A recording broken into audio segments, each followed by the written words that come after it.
My dear 45A family, firstly and most importantly, I hope you're all well and safe. It is 75 years since the arrival of the boys in the UK.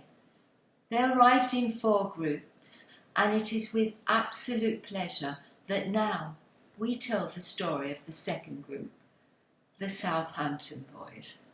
In March 1946, a young British writer by the name of Molly Panter Downs visited a hostel near Southampton called Winters Hill Hall, where she met some of the boys. I'd like to share an extract from her article that appeared in the New Yorker magazine. This is part of a conversation she is having with Dr. Friedman, the head of the hostel, as he shows her around. Many of the children speak Polish and Russian, and maybe Hungarian and Romanian, as well as German of a kind, and now some English. As I have told you, they are eager to learn, not only from books, but from the world. They know they have missed so much, and they are starving of experience of all kind. The other evening, a children's ballet from Southampton came to dance for them. They were entranced. They sat spellbound. No rude noises from the bigger boys, nothing. We arranged similar little treats for them, trips to London to see a few sights and so on. There is tremendous competition for these trips, but I take the children strictly in turn. And then I say to a boy, "It will be your turn next." He goes away with a dark face, and I know that he does not believe me. They have no faith, no belief at all in the next time. Dr. Freeman sighed and ran his hands over his hair. That is perhaps the worst thing Belson and Buchenwald have done to these children, he said. But they will learn. I do believe that it will never leave their minds completely, but they will learn to be men and women who take pride in themselves, who can hope, who can look forward to tomorrow and know that it will come.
"75 years ago, in November 1945, a modern-day miracle happened.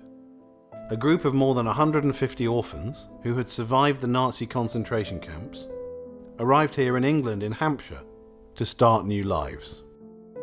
Transporting them here were a series of RAF bombers. They landed at Stony Cross Airfield in Hampshire. Their destination? Winters Hill Hall, a Georgian mansion in the quiet countryside near the city of Southampton. They were the second group of orphans brought to Britain by the Central British Fund, now known as World Jewish Relief. They were part of a group of over 700 children, which included 180 girls, and would, in time, become known as the Boys. They were brought to the UK in 4 groups between August 1945 and June 1946.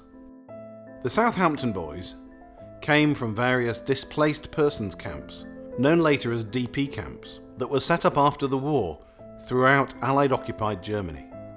About 100 of them came from the former Bergen-Belsen DP camp in the British zone of northern Germany near Celle.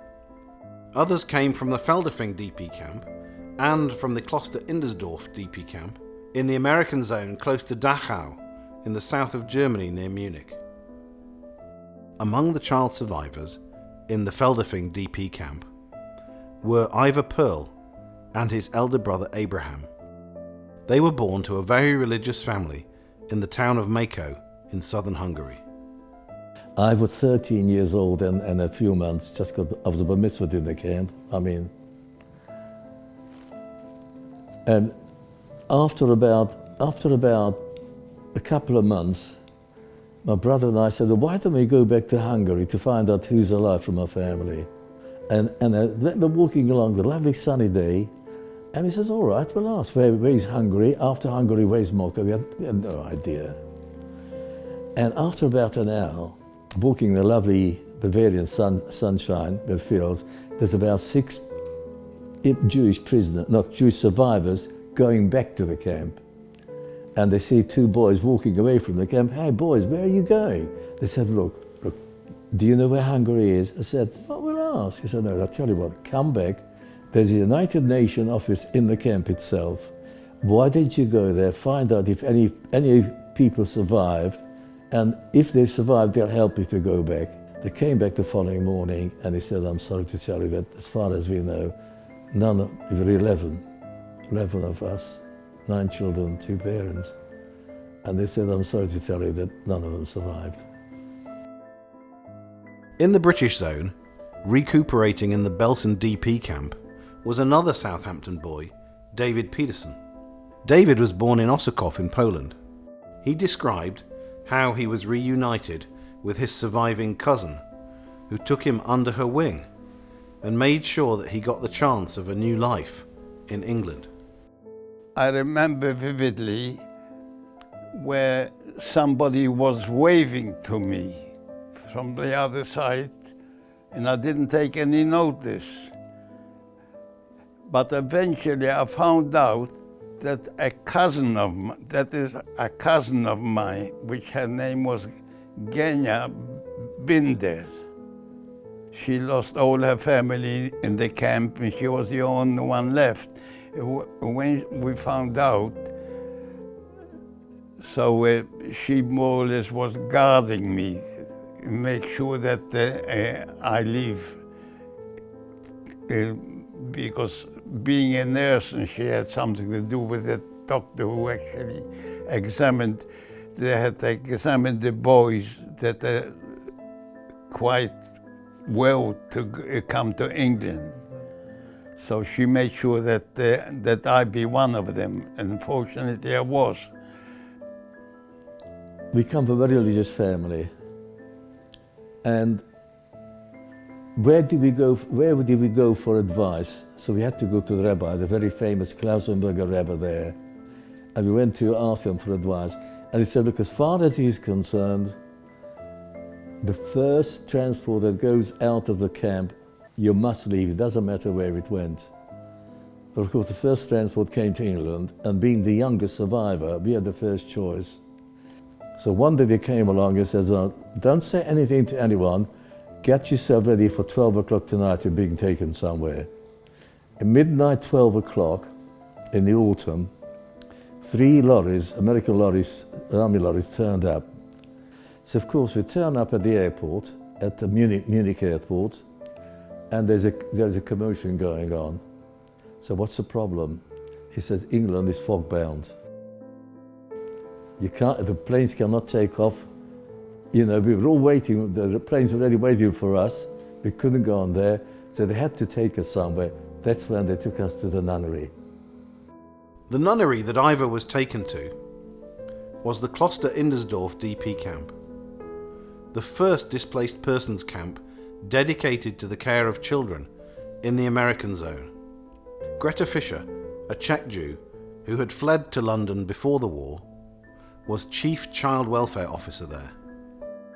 Various efforts were made to find relatives of the orphaned children. Their names were carefully compiled in official lists, like the ones shown here for the Central British Fund. Photographs were taken of the children, including a series taken by the American photographer Charles Hacker. It was one of the Southampton Boys, Salek Benedict, who helped create the boards that each of them held with their names on. He would become a successful advertising executive in later life. Salek was in transit at the Windsor DP camp when he inquired about emigrating abroad. She said, as far as going to England, you won't go to England from here, but there is a DP camp in Indersdorf, in a place called Kloster Indersdorf. If you want to go there, maybe it will be possible. It was in early November 1945 when the boys landed near Southampton.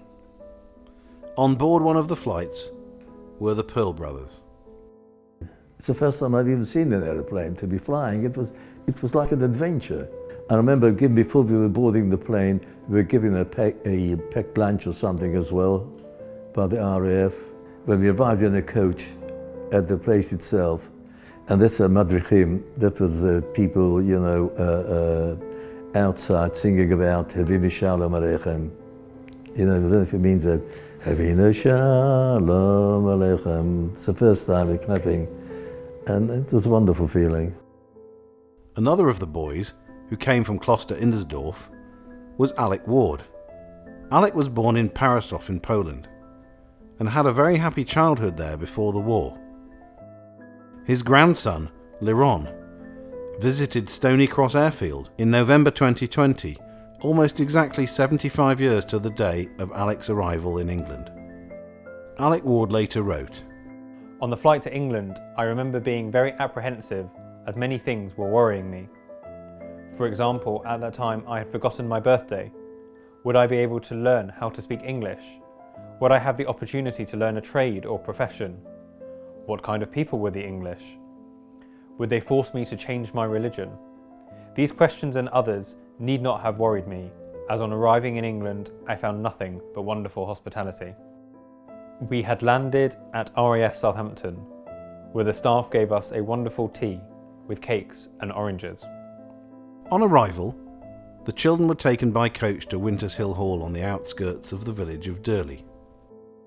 Between 1937 and 1946, the house was owned by James Montefiore, a relative of Leonard Montefiore, who was one of the co-founders of the Central British Fund. We visited Winters Hill Hall in November 2020 and met the current owner, Major General Jamie Balfour. During the war, the house was used first of all as a school, for a school that was evacuated from Portsmouth from 1939 to 1941. And then in 1941 it was requisitioned by the Fire Brigade, by the Hampshire Fire Brigade, who had been bombed out of Portsmouth, their headquarters, and they moved their headquarters here. And as part of that process, they built, in fact, Nissen huts in the grounds across there. They had communications here. It was their headquarters. And so my knowledge, really, I suppose, of the boys is sort of family folklore, for want of a better word, because my grandparents didn't really talk about the war much. But I obviously knew that it had been used as a rehabilitation place for Jewish orphan children coming out of concentration camps in Germany before they went on elsewhere. It was never really articulated to me until Martin Gilbert's book, The Boys, in the middle 90s, when it really brought together. But obviously there'd been stories in the village about how it was, and one of the stories was when the boys first came here, they took all the keys out of every door and threw in the pond, so they'd never been locked in. And people in the village remember the boys looking very English in their tweed jackets, or being taken down in a column to Bishopswaltham to go to the cinema. So this is Winters Hill Hall. This is the view exactly as the boys would have seen it as they arrived at the end of October in November. It is November the 3rd today. And looking at the house, it's exactly the same as they would have seen, with the main house on the left, and on the right, the sort of yard where the coach house is. And you can see that red brick building on the right, which is where the sick bay was. It's a fairly austere building from the outside. It's not called Winters Hill for nothing, because in winter, the wind comes sweeping over and it's quite cold outside. In charge of the rehabilitation programme at Winters Hill Hall was Dr. Max Friedman, a well-known German Jewish educationalist who fled Berlin in 1939. Assisting him was Mrs. Doris Katz, as well as some volunteers from the Central British Fund, many of whom had arrived in the UK in 1939 on the Kindertransport. At Winters Hill Hall, the children would visit the village shops and cinema. As a sign of Britishness, they were encouraged to play football, and twice a week, the local Durley lads came up and played with the Southampton Boys. David Peterson recalled the kindness he experienced. So we went to the town, which is new life. Yes, I remember. And we had to be back by 9 o'clock. So we met new people. Southampton was like paradise for us. Because the things what happened before was impossible to imagine. You can't describe it. So everything what happened afterwards was paradise. Magda Bloom came to England with her lifelong friend and fellow survivor, Marta Corbell. They met at the Belsen DP camp in northern Germany. Winters Hill Hall was a joyful place for her. My friend Marta used to be the leader of the gang, and she used to raid the pantry at night. I used to say, Marta, I'm so hungry. And off she went, brought some food back. We had a midnight feed.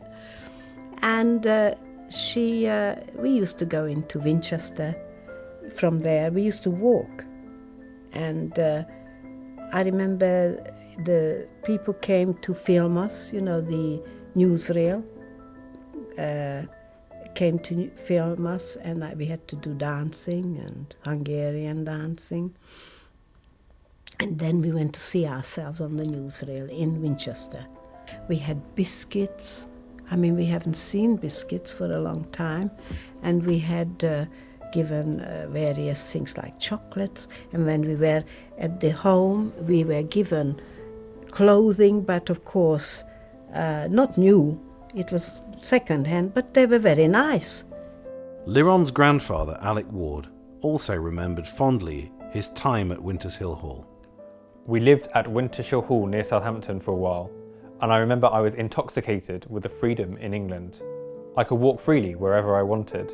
I could ride a bicycle, and could be a free person, all of which I had not experienced for the last 5 years. Everyone was so kind and helpful to me. At Winters Hill, the children attended classes in the morning. In the afternoon there were handicrafts and discussion groups. They were never forced to attend classes, but after years of lost schooling, most were eager to learn. After their stay at Winters Hill Hall, the majority of the boys were sent to suitable hostels based on their religious preferences, from where they would continue their education or find work. Their hostels were in towns and cities as far afield as Glasgow, Manchester, Gateshead, Oxford, Bedford, Ascot, Egham, Haslemere, Ashford, Alton, and a number of locations across London. Many of the boys went on to settle in Britain. They rebuilt their lives. Many of them created successful businesses. Most of them married and had children of their own.